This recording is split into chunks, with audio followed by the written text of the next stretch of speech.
to equate these two things is that has to be constant. Because this depends on space, this depends on time. The only way to be equated, the only way these two stuffs are same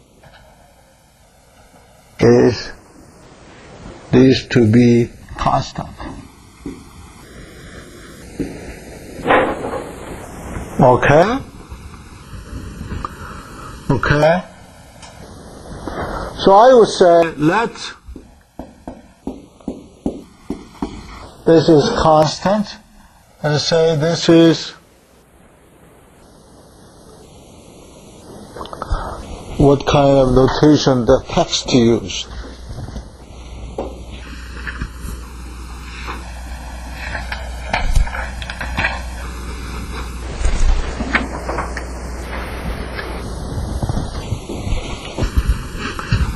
Sigma square, and he used minus over here.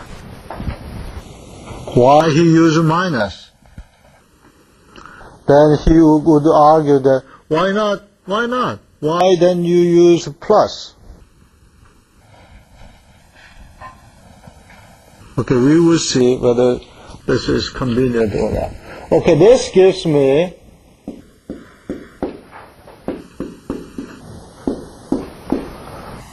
therefore I get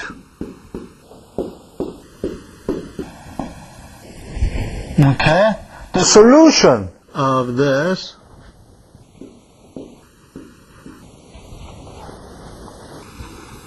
either cosine or sine, right? The solution can be cosine or sine, right?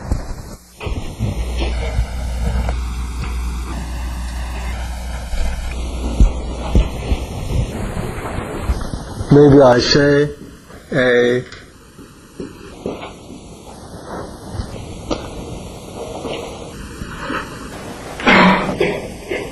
okay, this sigma and AAB all depends on what? Initial condition. What is the initial condition of this function? This is a function of x. There's no time. Initial condition it has to do with the time, right? Boundary condition. Yeah, boundary condition. So this term is related with what boundary condition we have. This term is related with what corresponding to the physical variable in time. Right? Okay, now this, for example, if I have a string that has fixed in space like a guitar, and if the length is L, is this possible?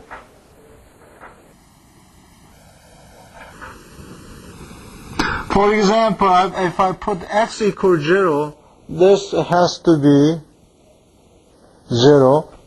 Okay, there is a 0. And what about this term? If I put x equals 0, that must produce some magnitude. So this is not possible for this boundary condition case.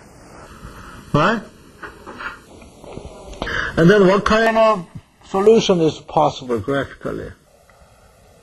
This one is possible. So therefore the solution looks like a sine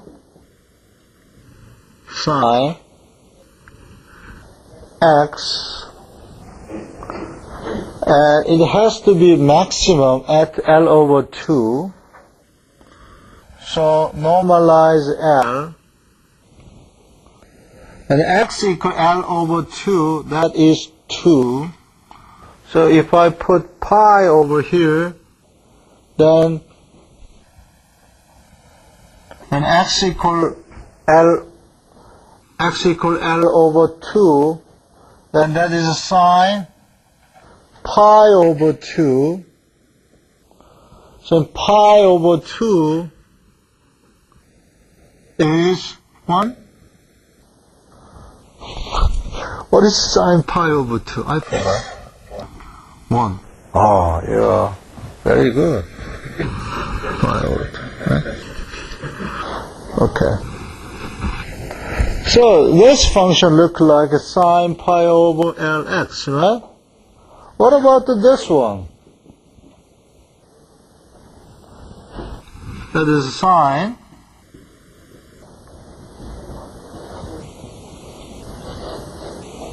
two pi over Lx. Okay?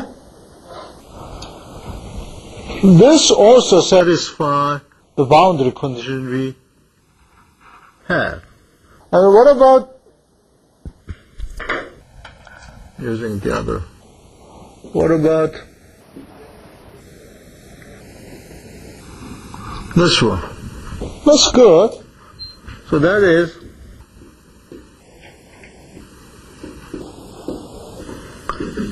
so if I have a boundary condition, then the solution must be look like the series of this kind of way. Right? So x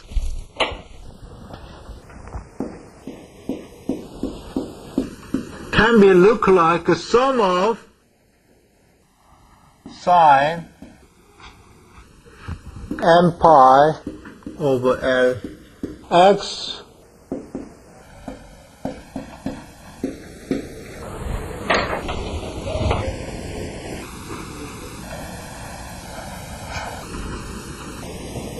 okay. So what about I have a boundary condition like this? This is a free. And somebody says, "Oh, Professor, it's not possible. Can you have a free string? It will drop." Well, I could say, what about inverted string? I pick up my hair, and then that's possible, right? So in this case, so look at this, like this. Then the solution would be, the first solution would look like this. Right? Huh? The second solution would like this. And I know this solution because if I just extend this is just simply means that I extend L to 2L. The solution of this is just an sine 2n pi over Lx. Okay? Other boundary condition you can imagine for the string? No. Because the string can only transmit tension, we can only imagine two boundary conditions. One is a fixed end that does not allow displacement, and the other one is a free end, free what? From what? Free from force. Eh? There's a force, there's no force. It's a free end, no force.